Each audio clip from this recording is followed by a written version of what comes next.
যদি প্রশ্নপত্র কোথাও আউট হয়, এই ধরনের কোনো সম্ভাবনা থেকে থাকে, সেটা আমি জানার পরও যদি কোনো অবস্থায় এটা হয়, কাউকে ছাড় দেওয়া হবে না। প্রশ্নপত্র বেরিয়ে যায়। গত বছর গত পরীক্ষায় আমি প্রশ্নপত্র ব্যাপারে একদম যতটা সম্ভব আমি অ্যালার্ট ছিলাম। Still I know there is a certain leakage. এবার আমি সারা বাংলাদেশে একক প্রশ্নপত্রের ব্যবস্থা করেছি। বেশ কয়েকদিন মধ্যরাত্র পর্যন্ত আমি বিজি প্রেসে গিয়ে নিজে সেগুলিকে ইনভেস্টিগেশন করেছি যে কোথায় লিকেজ রয়েছে। তারপরও লিকেজ রয়েছে, এটা আমি দেখতে পাচ্ছি। সেগুলিকে কিভাবে ক্লাক করা যায় সেই ব্যবস্থা আমরা নিচ্ছি। তবে যদি প্রশ্নপত্র কোথাও আউট হয়, এই ধরনের কোনো সম্ভাবনা থেকে থাকে, সেটা আমি জানার পরও যদি কোনো অবস্থায় এটা হয়, কাউকে ছাড় দেওয়া হবে না। এই জন্য আফটার এক্সামও আমরা কঠিন আইনের ব্যবস্থা করছি। খাতা দেখা, অনেকে রিলাক্টেন্টলি খাতা দেখেন।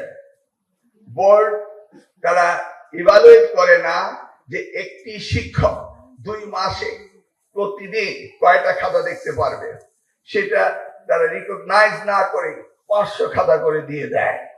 তাহলে শিক্ষক অনেক সময় এই খাতা সুন্দরভাবে দেখতে পারেন না।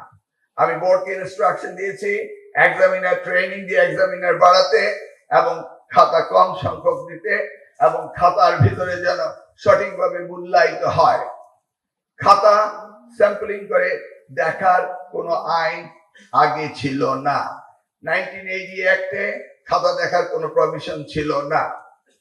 সেই কারণে অনেক ছেলে মেয়েরা তারা অনেক সময় এই খাতা পুনর্বিন্যাস করার না কারণে তাদের রেজাল্ট খারাপ হয়েছিল।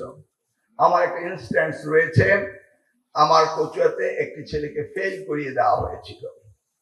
যে ছেলেটি জিপিএ A+ পাবে, ক্লাসের ফার্স্ট বয়, ক্লাস 8 বৃত্তি পেয়েছে, সেই ছেলেটি ফেল করেছিল।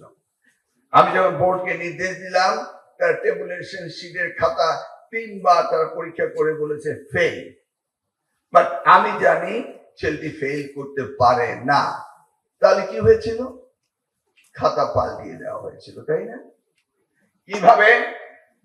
আর কি আপনি কি অনুমান করতে পারছেন না? করা যায় কিনা? যায় কিনা? আপনারা আমার সাথে রেসিপ্রোকাল দেয়, শিক্ষকরা কি যায় না? যায়। বলবেন তো, না বললে আমি কিভাবে করব? আপনারা আমার যে এক্সপেরিয়েন্স, আমি আপনি আমরা আমি আপনারা আমরা মিলে এর প্রতিকার আমাদের করতেই হবে। কারণ আমরা স্বইচ্ছায় এই মহান পেশায় এসেছি। শিক্ষকরা কি শিক্ষকতা না করলে কি ভাত খেতেন না, ব্যবসা করতেন না, চাকরি করতেন না? ডু ইউ থিংক আমরা কি করতে পারতাম না? নিশ্চয়ই পারতাম। বাট আমরা এই শিক্ষকতা পেশাকে আমরা পছন্দ করেছি, তাই করছি। কিন্তু আইনত খাতা চেক করার বা পুনর্বিন্যাস করার বা রি-এক্সামিন করার কোনো প্রভিশন তখন ছিল না আইনত। বোর্ডের চেয়ারম্যান রিফিউজ করলেন, because I was the chief executive of the ministry in charge of secondary and higher secondary. সেই কারণে I execute my administrative power. I investigated all the papers and I found যে হাতের লেখার কোনো মিল নেই। পরীক্ষার্থীর সাথে খাতায় যে লেখা তার কোনো মিল নেই। তখন আমাকে লোকেট করতে হয়েছে এই খাতাটা কিভাবে কোথায় থেকে গেল।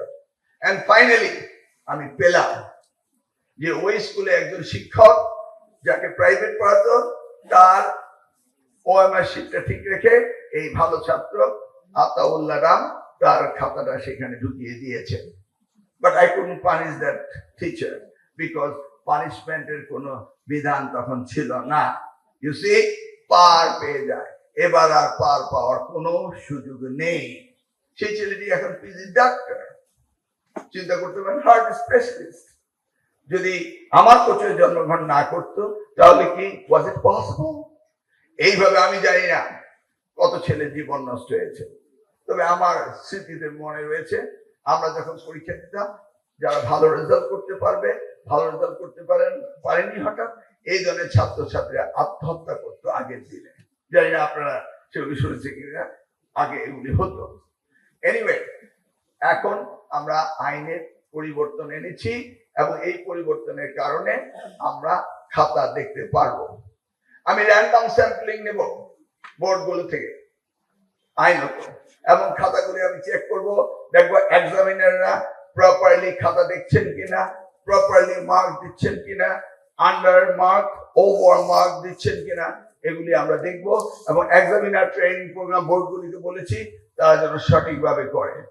অর্থাৎ শিক্ষাকে সুনিয়ন্ত্রিত ভাবে এবং আমরা সকলে মানবিক গুণাবলী নিয়ে আমাদের সন্তানকে ভালোবাসবো। আমরা যারা শিক্ষক রয়েছি আদর্শগত ভাবে মানসিক ভাবে আমরা উন্নত হব এবং আমাদের এই শিক্ষা ব্যবস্থাকে আমরা আরো সামনের দিকে এগিয়ে নিয়ে যাব।